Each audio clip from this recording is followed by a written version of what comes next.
All right. Welcome to TeachSimple Podcast. We focus on providing simple solutions in the classroom. I got family with me today. I got my sister Kate. I got my sister Shawness from Teach 313. Woo, woo, woo, woo, woo. Where we want Detroit to be the best place for teachers because our kids deserve it, right? Just like your kids deserve it, Detroit kids deserve it.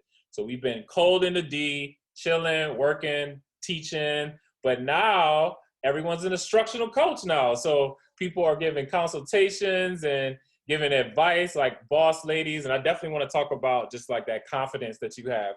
Because listen, when I first got into charter schools, they're like, oh yeah, it's team leader. And I had no idea what I was doing. Like when I was giving advice, I was like, this ain't gonna work, and I would just literally give advice from my perspective, right? And that's not how you give advice, right? Especially consultation, because it's based off of their just weaknesses and strengths, and you have to consider those things, and it's just a lot. But anyways, we're not here to talk about that, but we are. But I'm just so happy to have you all here. What's up? How y'all doing today? Doing well. Thank you so much for having us on. I'm excited to talk about all things testing, instructional coaching, and just like you said, super excited to be here and making sure that we can really get our kids rocking and rolling in the D here. They're ready for it. They're eager to learn. They're ready to learn. They want to do great things. We got some future heroes here, so see what we can do to cultivate that. Yeah, I'm so glad you invited us, especially because we get to talk about the work that we're doing around SAT prep. And I was nervous at first, but I'm in here with family, so I'm good now. Oh, cool. Raise the roof for that. That's what's up. Absolutely. It is family because we want to build, we want to be real, we want to be honest. Perfect. So I got something to share, y'all. So listen, I'm going to tell you straight up, like this year, I was not stressing. Listen, I wasn't. I was not stressing because this summer, last spring was traumatic, Like I could see myself literally curled up with my video game because I just don't want to look at my phone. I don't want to look at social media. It was just crazy. And I gave myself grace immediately. But we still were testing, right? And we're a very test-driven school. So I literally was just like, I literally put on good teaching, but I was like, all right, we're going to do it. I'll give you the standard. I'll give you the test. All right. Oh, y'all got growth? All right. You didn't do growth? All right. I just was not tripping. We got our data today. And they grew in the standard. And I just was like, wow, and so I just wanted to share that. And I told my other teachers, who didn't get growth, I was like, give yourself grace. It's your first year time, it's your first time doing this, so what do you have to say to that, I guess? I say that's amazing. I mean, I don't think one is better than the other. That's amazing that you had growth because that really supports the type of teacher that you've been all these years that you've been teaching, being able to pivot and engage students still under the circumstances. But the teachers who didn't get growth, it's hard. It's so hard. I think one of the questions you sent us was about being a teacher during this time, something to that effect. And I've told everybody I haven't been in the classroom during the pandemic period, but I have seen Zoom presentations of teachers teaching through Zoom and stuff like that. And I said, you know what? If that was me, this would have been the year that I turned in my resignation because what I see teachers doing, I can't do. I was watching one lady's class and she was like, Johnny, there's a lot of interference. You need to move closer to Wi-Fi. I'm like, oh, no, I can't do all that. I can teach the lesson. I can keep you engaged, but I can't monitor who's close to Wi-Fi, who needs to turn on mute, turn it off, whatever. It's just too much for me. I can't run and dribble the ball, Calvin. I just can't do it. And I'm not laughing at you. I'm laughing at what you're saying. Yeah, and I think it's really important too. I think what you said about giving grace, That's why I'm super excited we're talking about testing today, right? Because a test doesn't measure all types of growth. It might measure those students' growth towards a standard, but there's a lot of ways that students can grow, particularly in these really challenging times, right? Maybe those teachers that didn't show growth on that standard, maybe those kids grew tremendously in a lot of other ways, in socio-emotional ways, in learning to learn in a digital space ways, and that just doesn't always show up on a test. And, that's why I'm excited to be here talking to you today about, what is the value of testing, and when is it not, when is it not a true reflection of how a student is progressing or how they're doing? Calvin, I'm also really pushing our organization because to start trying to capture those intangibles, right? Because there are so many intangibles that can't be captured, like whether a child grew socially and emotionally, or they gained some knowledge about technology. Nobody's looking at that. There's so much focus on, did you meet the standard? Did the kids grow? How are they going to pass this test? All of these things, which are important, but there are so many intangibles. The intangibles of teachers staying up late at night, the intangibles of teachers doing everything that they can think of to keep kids engaged and encouraged, and having empathy. All of that stuff can be captured. So I'm constantly pushing the envelope daily to say, hey, what we're not gonna do is, put all this pressure, at least I'm not as a coach, I'm not gonna do that to teachers, because I know what it means to be a teacher, and I know what it means to have that pressure. So, and I'm not saying our organization doesn't do that, but really I'm a daily reminder, an alarm clock, if you will, like, hey, grace, empathy, recognizing those intangibles, being able to tell a story about the intangible things that we can't capture from standardized testing, from admin observations, and all those kinds of things. I love it. Shawness and Kate up in here. I love it. All right. So Howard Gardner, right? Howard Gardner, he talks about the 7 multiple intelligence: spatial learner, kinesthetic, mathematical, interpersonal, musician. I think I got all of them. That test that we are so focused on does not, I repeat, does not test to all those standards, all those intelligence. It does probably like 10% of it. I would say linguistic, writing, and mathematical. So what happens when we push everybody into these only 3 intelligence? What happens? I mean, I was, I'm not in the classroom this year, but I was in the classroom up until last year. I'm an educator, 14 years. I've taught in Detroit. I've taught in tiny, rural school. I've taught in an alternative ed setting. And you cannot funnel students into, again, this is why, we say like a test cannot define a student, right? That's why it cannot be the only metric that we use to determine growth, to determine intelligence, because there are multiple intelligences, right? Again, and as Shawness said, is the test a valuable tool? Yes, it is. Do we need better metrics? Do we need to be innovating so that we can use assessment in better ways, not only to, again, assess kids, but to support them, right? So like, how do we use these tests to assess whether or not a student does learn a certain way? How do we use that to decide how to support them, and how are we innovating in education to make sure that we are wrapping around all of those? And you can't do that unless kids at, and what a lot of people don't like to hear is some of that does come from assessment. We just need better tools. Yeah, absolutely.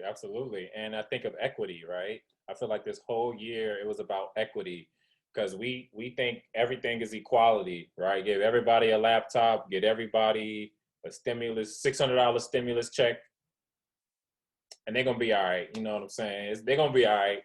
But it's way deeper than that, right? And when we just think through equality, we just run over a bunch of people,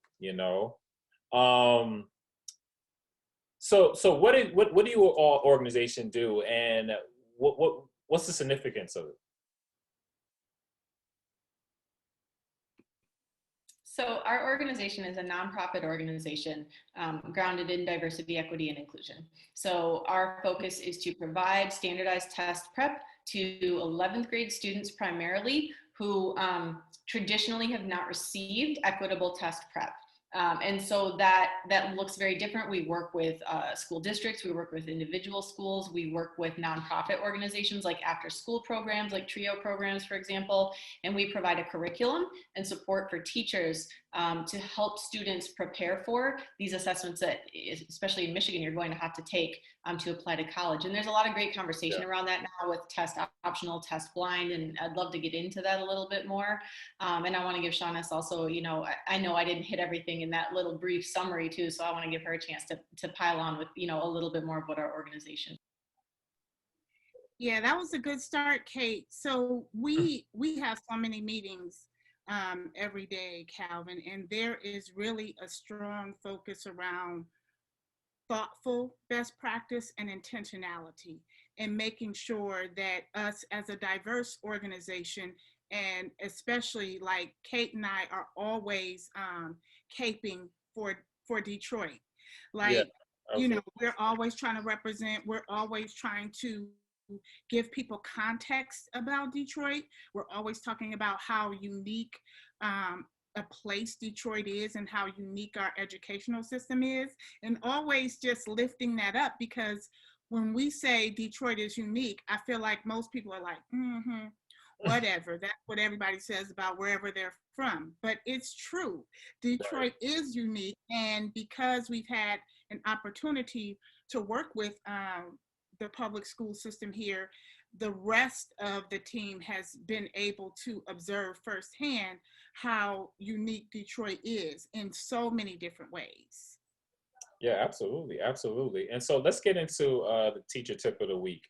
I think this pandemic taught me that I can't teach every class the same, right? I can't teach every class the same. And that data, like you said, is useful, right? But it's not the end all be all. And so I would say own your data, teachers, but do not treat every class the same. Shawness,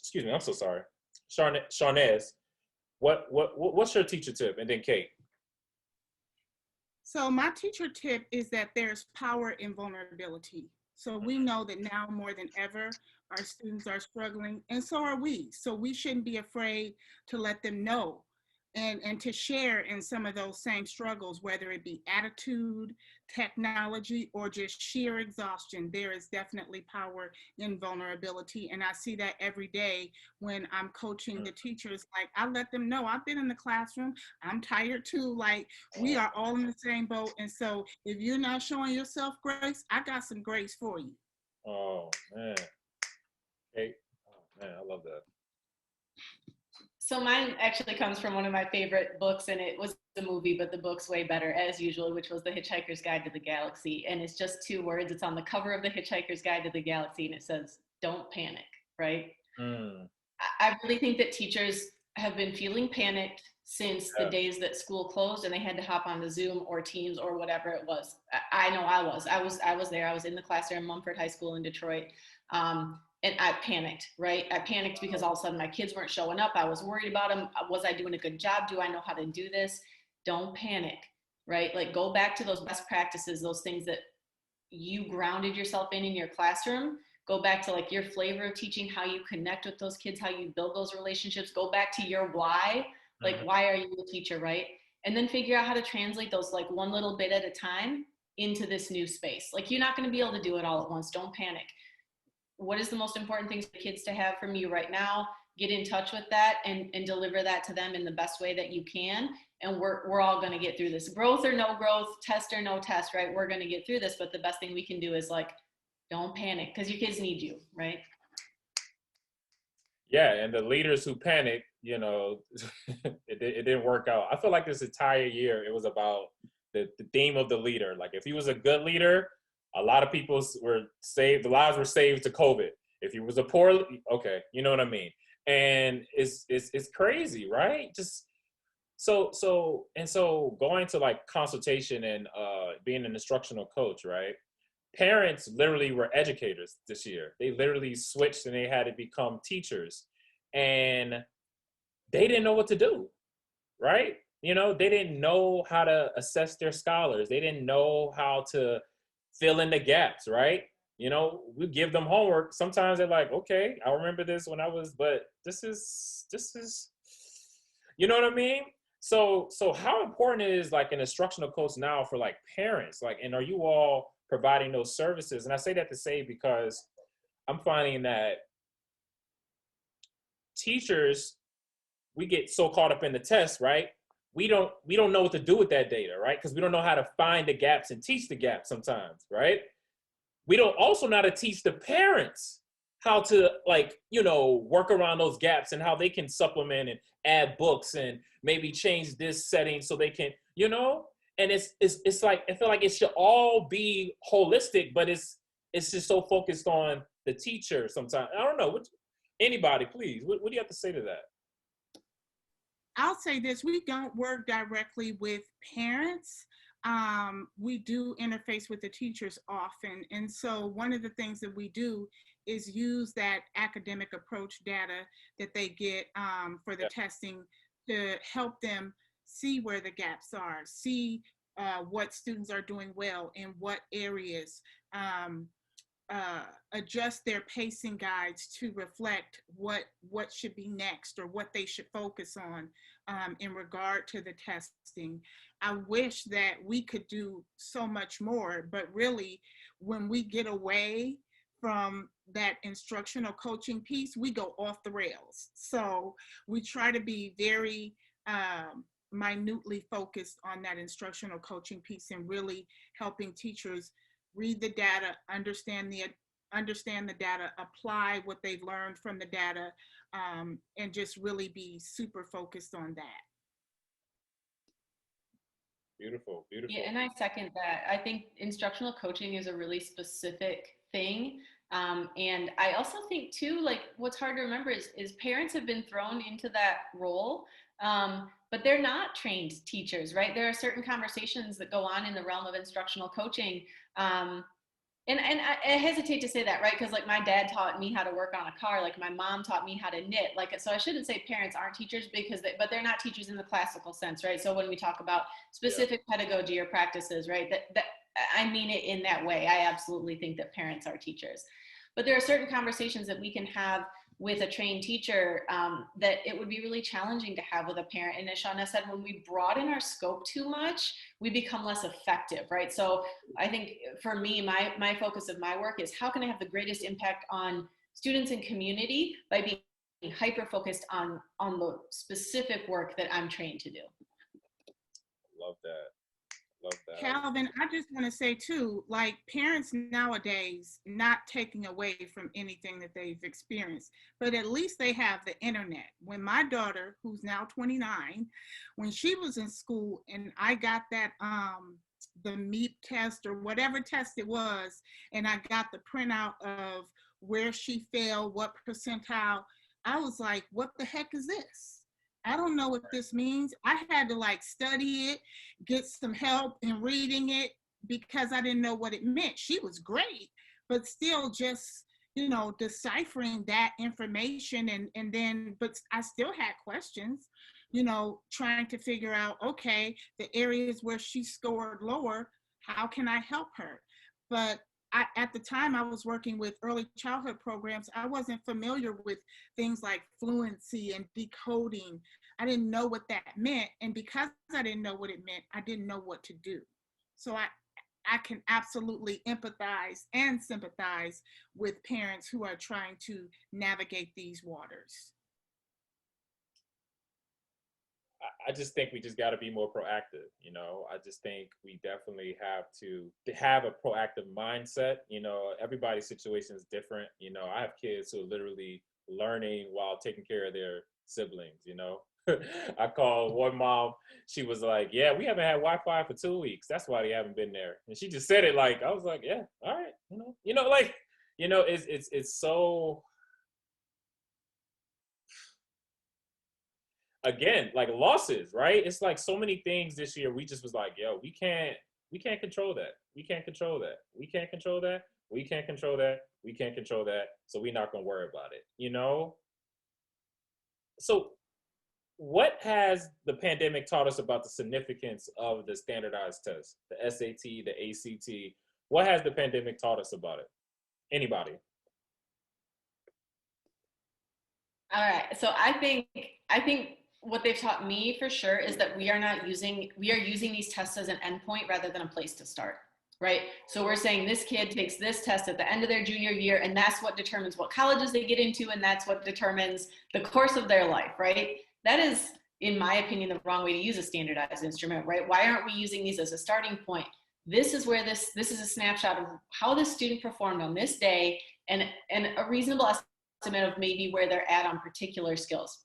How can we use this time between now and college, or even once they get into college, to build those skills up, right? So rather than using it as to sort kids, why aren't we using it to place kids into coursework, into programs? It could just be used differently. And I think when we see an instrument that demoralizes students and teachers rather than lifting them up, it isn't the fault of the instrument, right? Like if you're trying to, I come from a car background, right? And if you're trying to use a hammer to loosen a bolt, you're going to be there all day, and you're just going to be frustrated at the end. Everyone's going to be demoralized, and the engine's still going to be sitting right where it was, right? Like nothing's going to change. We could be using this tool in the right way to lift kids up and to place them and to support them and to provide resources rather than to demoralize students and evaluate teachers. I just don't think it's the right use of the tool. And I think that's and also we're seeing some glaring inequities, and I'm sure we'll get to that. But I think that's the biggest thing that I've learned. We've got probably a decent tool that we're using wrong. Absolutely. I will say that when I think about what it has taught us, I don't think it has taught us particularly anything, because I think what it did was it brought some stuff to a place of a brighter light shining on it, right? So testing has always been a hot button, and we should have addressed the inequities and disparities of the testing a long time ago. So now, what are we going to do moving forward? How are we going to use testing to our benefit? How are we going to support our under-resourced parents in saying, like, they're our best resource when we talk about children and education? They're our best resource. So how are we going to leverage that? How are we going to educate parents around what testing means? What is the benefit of testing? How can testing help? Helping them understand all that language that we talk about, that we use as teachers every day, and our understanding of that language. So I think it just really how you turn the flashlight on your phone, that thing is bright. Yeah. So it just shined a real strong light on, like, oh yeah, so this is what's happening out here. So now it's like, okay, now we know where things lay for sure. We see it. It's glaringly in our face. What are we going to do? I think the system is a hypocrite. I think it's a hypocrite because, we don't set people up for success to properly be prepared for these tests. We don't do that for kids. We're not doing that for teachers. I know they recently, a couple years ago, they had to get rid of the pre because so many teachers were failing it. It just was too hard, or it just wasn't, equitable. And I'll give you a great example. So I recently I passed my math certification, but it took me 4 times to pass it. 4 times. I said 4 times, but 4 times to pass it. And the first time I took it, it was like 3 years ago. So really just say three times so I can just kind of talk about like what happened. So the first time I took it, right, it's a $220 test because it went from $120 to $220. So I take the test, right? I'm so focused. I'm like, all right, I'm thinking about the pre. Usually they give me a calculator, so I don't have to bring a calculator. So I'm just going to come in ready, boom, boom, boom, boom. I come in there. I ask for a calculator. Lady gives me a calculator. Okay. I take the test. I end up failing the test. All right. I failed by 20 points. Okay. I got it. Boom, boom, boom. A month later, I'm going to get it. She gave me a calculator.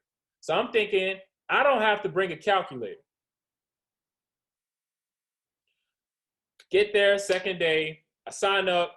The lady, same lady, she says, okay, I want to be able to check your calculator so I can save this proof. I said, check my calculator? Last time you gave me a calculator. And she was like, oh, no, you're supposed to bring your own calculator for this test. And I was like, what? But I was like, and then I was literally staring at 56 calculators right next to her. So I'm like, okay, so can I just use a calculator? She's like, no. I'm like, are you serious? And I'm literally about to because I just realized that I'm about to fail this test again because I can't pass the test without a damn calculator, right? So I now failed the test, right? And then I'm just pissed because I'm like, damn, why am I in this situation? And so I do some research. The calculator's $100. So literally you telling me, in order for me to take this test, I got to pay almost $300. And so I called a complaint and I said, there's no way in hell we think we can get more Black teachers to teach math if this system is in, if this system right here, if you keep this, there's no way in the world we're going to solve this issue. Because you telling me that I have to pay $300 to take come on, bro. Well, and I think this glaringly brings to light exactly what we're talking about, right? It wasn't the instrument that was the problem. It was all the barriers leading up to you sitting down with your calculator, your pencil and your paper and knocking it out, right? It was everything that prevented you from doing that successfully that was the problem, not the instrument. And that's, I think, you're right. It's a systematic problem. And that just like Shawness said, that a light has been glaringly, or has been shining on, but it's like when we went from the normal street lights to the LED street lights, right? Now it's oh, bam, here's all the stuff that was crawling around in the corners that we couldn't see before. Yes, Kate. It's at night, I think my house is clean. And then the next morning the sun comes out and I see dust everywhere. I see stuff that I didn't see and I don't want to see. I'm like, what happened here? So I think too, when I talk about this light shining upon the testing, I feel like whenever there's a hotbed issue around education, it's once parents find out what's really going on. Because teachers, we knew already. We already know what's going on because we're in it every day, right? But as soon as the parents find out, then that's when, these grassroots groups get together and people start homeschooling and, fight the system, and the textbooks come from Texas and what are they writing? That's the wrong history, all of these things. That's why, that's why I said, I think we don't use parents like we should to our advantage, and definitely to their kids' advantage. So, and if you went through that, Calvin, as an educated adult man, you have a job, your life is together, think about these kids. Talk about it. It's unpredictable whether or not they're going to have internet access. I was telling Kate, over the weekend, I didn't have internet service all weekend. I paid my bill, but Comcast is garbage. Oops, can I say that? Too late. Anyway, Yeah. So I don't have internet. So what if that happened to a kid during the school week? Like you said, a mom shared that they didn't have internet for 2 weeks for whatever reason, whether she could pay the bill, whether it was just a service outage, whatever. I remember struggling with my daughter and my nephew trying to make sure they had those, the calculators, the fancy ones that cost hundreds of dollars. Right. Yeah, they're $120, and you Thank can only get them from a certain store sometimes.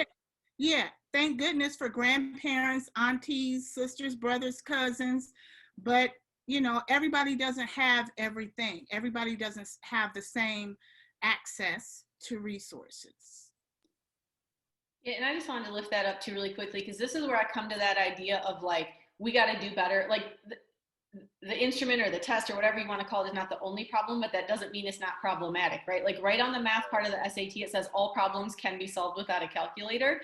And that's are you just dismissing the fact that some kids aren't going to have one? That doesn't mean they're going to do as well as the kids that have a $100 calculator. What are you talking about? All this could be solved without a calculator. Yeah, if I got 12 hours, but I got 45 minutes. So that kid whose parents can afford to buy them that calculator, they're going to do better. And that's a big part of what I mean when I say we cannot keep using these instruments to punish some kids while it helps others. That is something we got to solve. Elaborate on that more. As far as it like helping some kids and punishing others. That concept is so like, that's a gem. Is that like what you just said, like the instrument, like that is such a gem. Like just keep talking about that. So I'm just thinking about like, students sit down to take a test, right? And they're in a, let's say a private or parochial school. There are 18 to 20 kids in their classroom. They're all well equipped with calculators. They've been well equipped with high performing computers during the pandemic, right? They have constant internet service and probably at least one parent who works from home who's there to support or watch younger siblings while they're working. And they're going to sit down and take the same test that another student who might have to take it in a room in a pandemic with masks on, with 50 to 100 other kids, where you might get a working calculator or you might not because the school's got 60 and there's 100 of you in the room. And you have had spotty Wi-Fi at your house. The school sent you a laptop, but it's like the Oldsmobile of laptops versus the Ferrari that the other kid has, right? Like, I'm a car person, I can't help it. There's nothing wrong with Oldsmobiles, but I'm just saying it's not a Ferrari, okay? So which kid's gonna do better on the test if you like, let's say both kids are equally smart, have really similar intelligences, right? And I hate to use the word smart because it's so general and it doesn't come, but which kid's gonna do better on the test? We can predict it. And the fact that we can predict success based on race or based on socioeconomic status means we're not doing things right. And it isn't the fault of a test. It's the fault of a system that is putting some kids at an advantage over others when all other things being equal. If you took those kids and reversed their situations, their situations, maybe even just the room they took it in and the calculator they have in their hand, you might see a very drastic difference in their scores. And that's the problem. And I want you all to look up Nicole Hannah-Jones, the author of the 1619 Project, Pulitzer Prize nominee. I think she won it. I don't know. But you can't miss her. She has red hair. Watch her speeches on school segregation. She has an amazing argument on integration and how when the people, disadvantaged people, get the resources, we perform. And that's all we need. But Brown versus Board, it was just a thought, right? No one actually put it into action.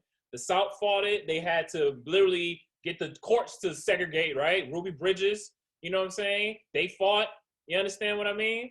The North and the Midwest, they had this whole racism doesn't exist here, but it actually did. So now we're actually the most segregated. You understand what I mean?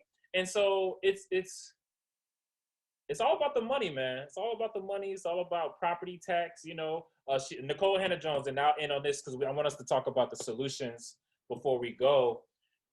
She's like, if you look at any budget, the Black schools always got the less money. And that's elementary, middle school, high school, college, HBCUs get less money. So going back to what you're saying, it's like, bro, you already know the math is going to work out. Like, you already know what's going to happen. We can make these predictions. So, but yeah. So what are the solutions? Like when we take that test and kids get that growth, what does that green mean? What do we do with that?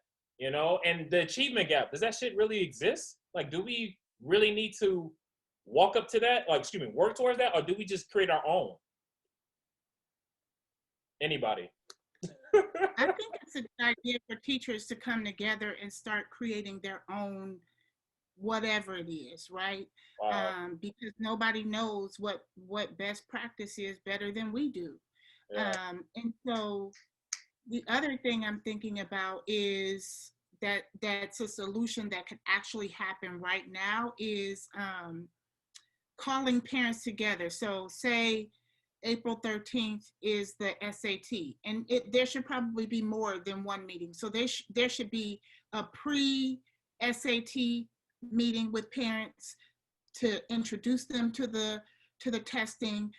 If schools are using any kind of curriculums like College Spring or Khan Academy, whatever it is they're using, introduce parents to that, walk them through what these different modules mean, help them learn how to use it. But then after, so there's a pre-meeting and then a post-meeting to say, okay, now we have the scores. Let's walk you through what this data means. And if you're a kid in my class, I'm also going to tell you how I'm going to address this, how I'm going to use the data to inform my practice over the next semester. Put the pieces together. I love it. Kate? I think there's like 3 big steps that we have to take in order to like have all this happen, right? Because having worked in a high school, I've been at nights like that where we got everything all set up and nobody showed up. Not a single parent showed up to be introduced, to go over test scores. So the first thing I think we have to do is something that I've been really proud to see you doing, Kelvin, with your stories about vaccines.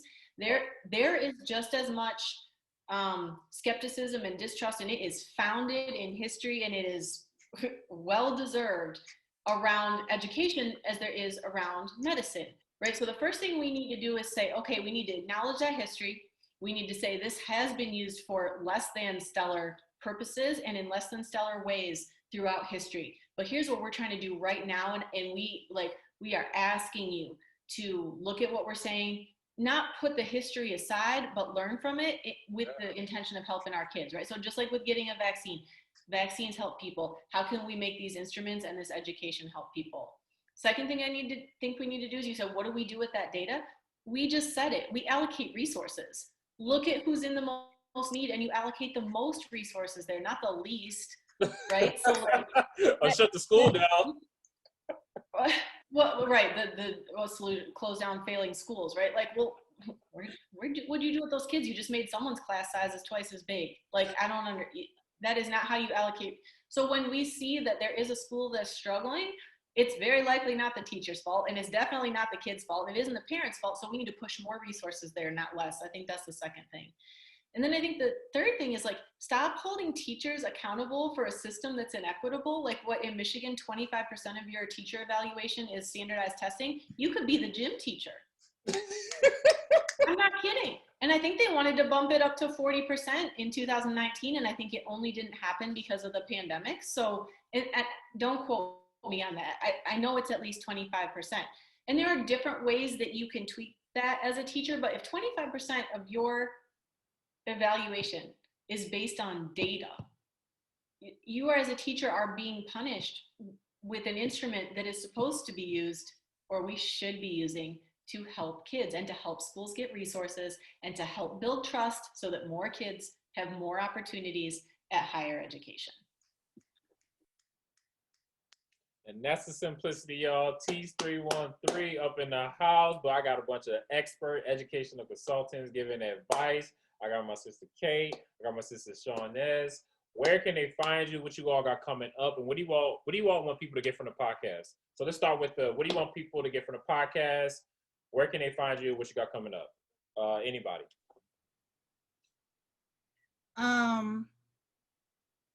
I want people to walk away knowing something that they didn't know before, right, and using that information to explore, research, and seek, and in an effort to make the best decisions for their families. That's what I want. And where can we find you, and what you got coming up? So I think the website is www.collegespring.org. Okay. And they have all kinds of information about SAT prep and what they do when they work. When we work with schools. And I'm actually being featured on their blog right now. So you can check me out there. I'm on Instagram. I use my real name for all my social media. So I'm not, that's on Mary Had a Little Lamb under Facebook or anything like that.